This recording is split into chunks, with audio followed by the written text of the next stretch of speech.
Olá, o programa Opinião Clínica Dr. Wilson Davis hoje está mais uma vez na Nobel para tratar um tema muito pontual, muito importante no cenário internacional, que é a questão da crise da Crimeia. Para este tema nós convidamos pessoas especializadas, gente bacana, inteligente e que um deles já participou do programa, que foi o Matheus Dalmas, há um tempo atrás, né, Matheus?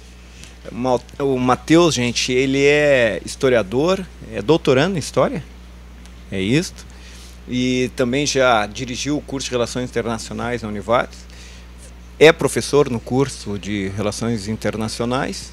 Temos também a Maribel Girelli, não sei como, Girelli, que é coordenadora do curso de História, é historiadora também, e trata deste tema e até participou de uma palestra com um dos jornalistas que fez a cobertura, eu acho que é um jornalista da Zero Hora, né? José Araújo.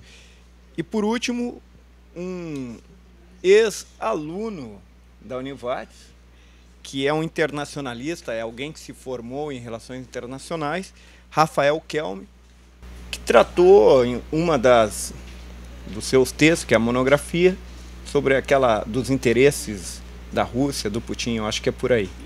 Sejam bem-vindos. Matheus, eu vou começar contigo e gostaria que tu colocasse para o nosso telespectador um pouco desta questão da Crimeia.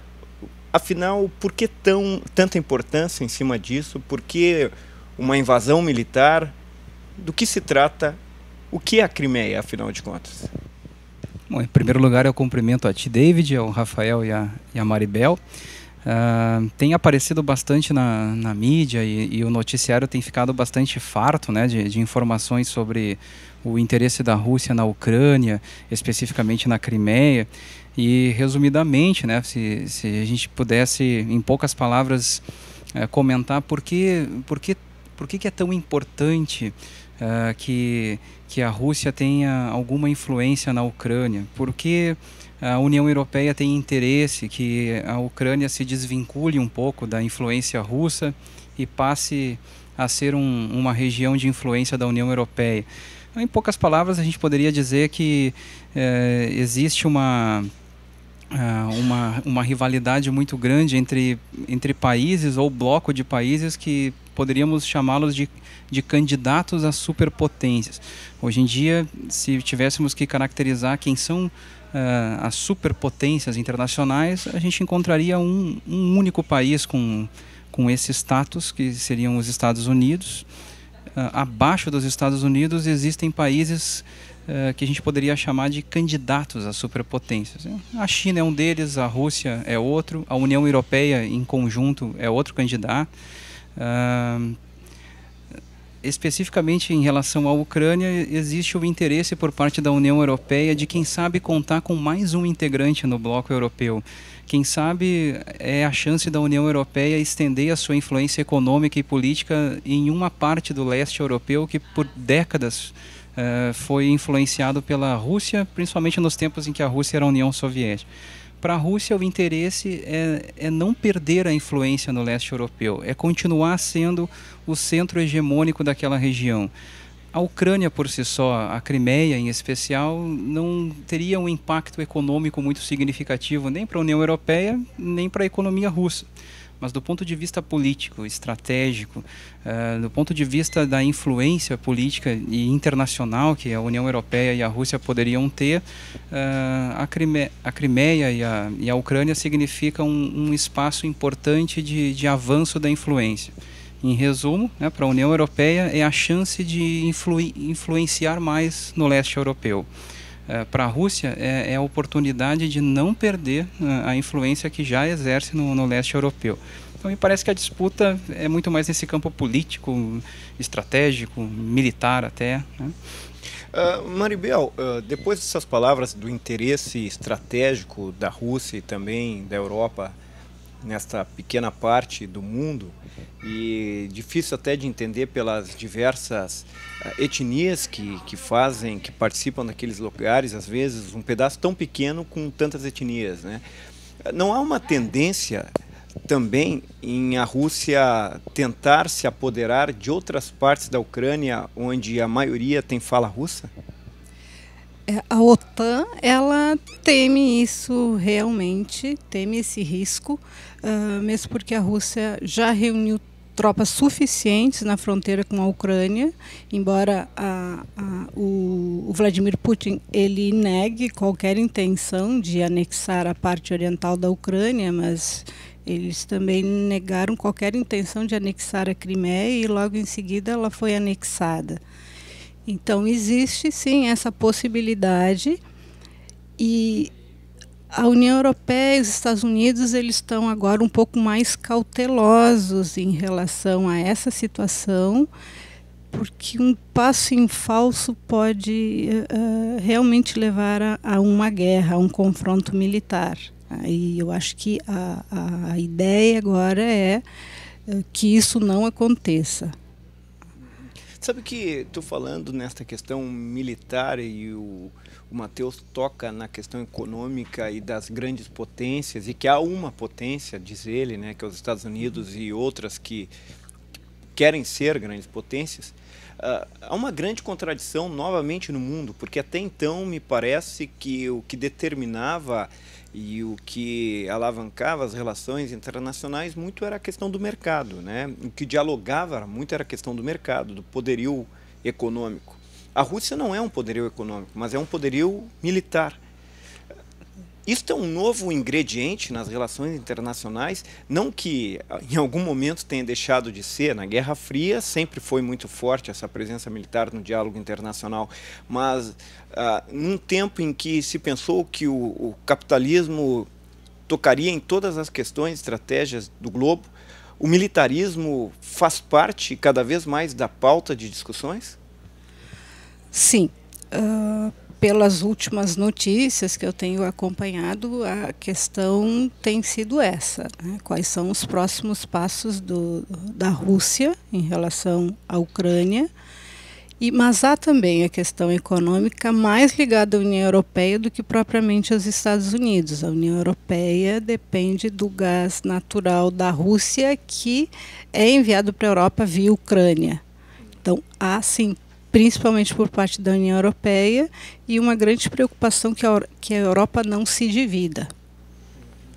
Sabes que, dizendo isso tudo, eu fiquei pensando também no poderio militar da própria Ucrânia, porque disseram que a Ucrânia herdou grande parte do militarismo soviético, né, e havia uma grande preocupação internacional com este armamento que ficou no leste europeu, e armamento nuclear. Tanto é que dizem que, por exemplo, tu vais na Inglaterra e na Europa, tu encontra muitos físicos nucleares desempregados, gente que faz parte dessa tradição da cultura nuclear.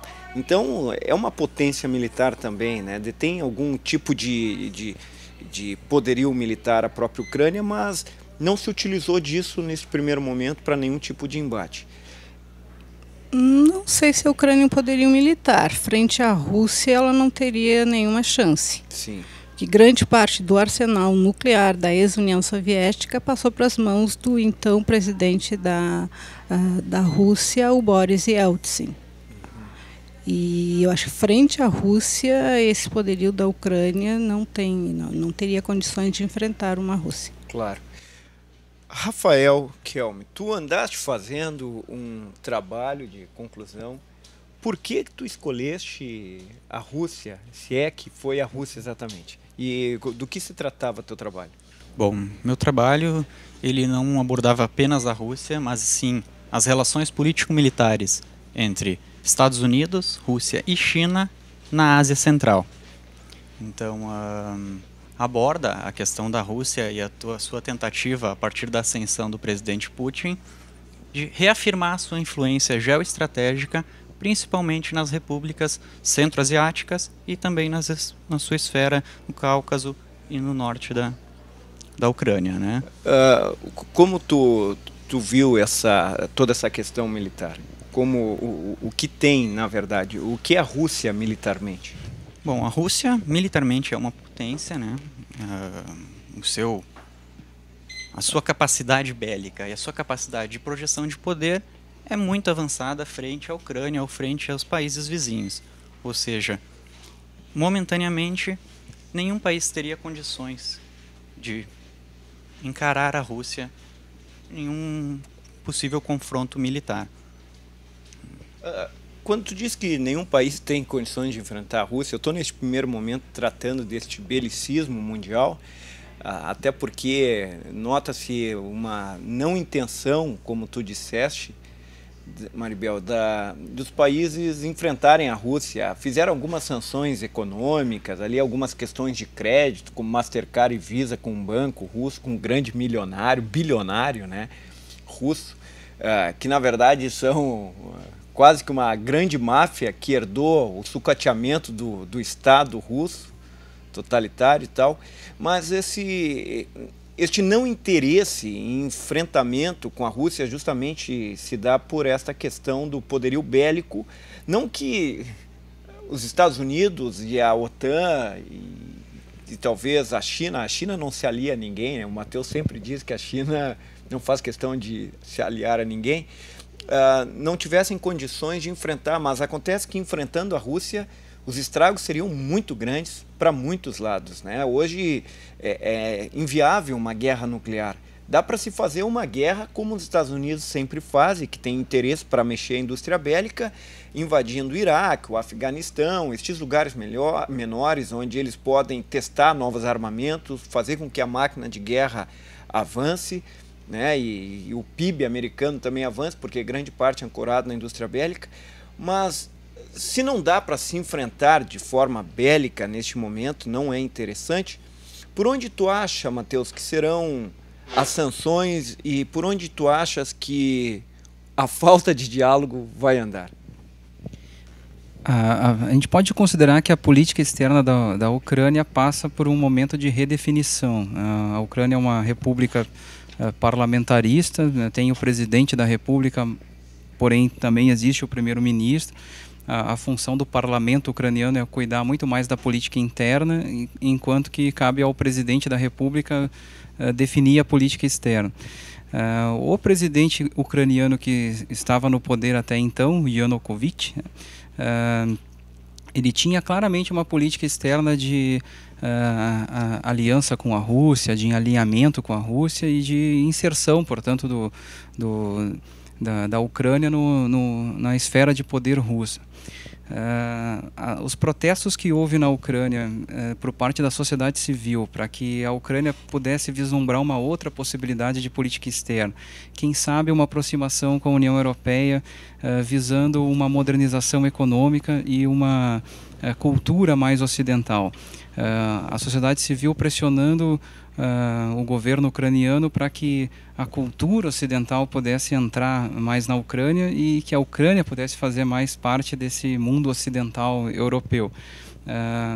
Por mais que a sociedade civil ucraniana seja dividida, né, existe aquela parte pró-Rússia, existe a parte pró-Ocidente, os protestos deram resultado, houve a renúncia do presidente, um governo provisório está no comando, e aí então existem eleições previstas para um curto espaço de tempo.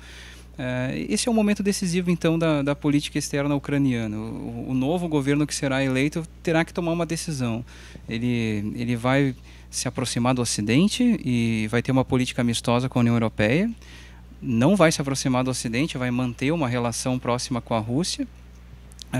Vai propor uma aproximação com os dois lados, né? Tu achas que mesmo a Rússia tendo anexado a Crimeia, vai haver negociação com a Rússia? Acredito que o primeiro caminho vai ser a negociação. Antes do conflito, antes da opção pelo confronto armado, haverá sempre a opção pela diplomacia. Em primeiro lugar, é preciso definir quem será o novo governo ucraniano, qual é a orientação da política externa daquele país.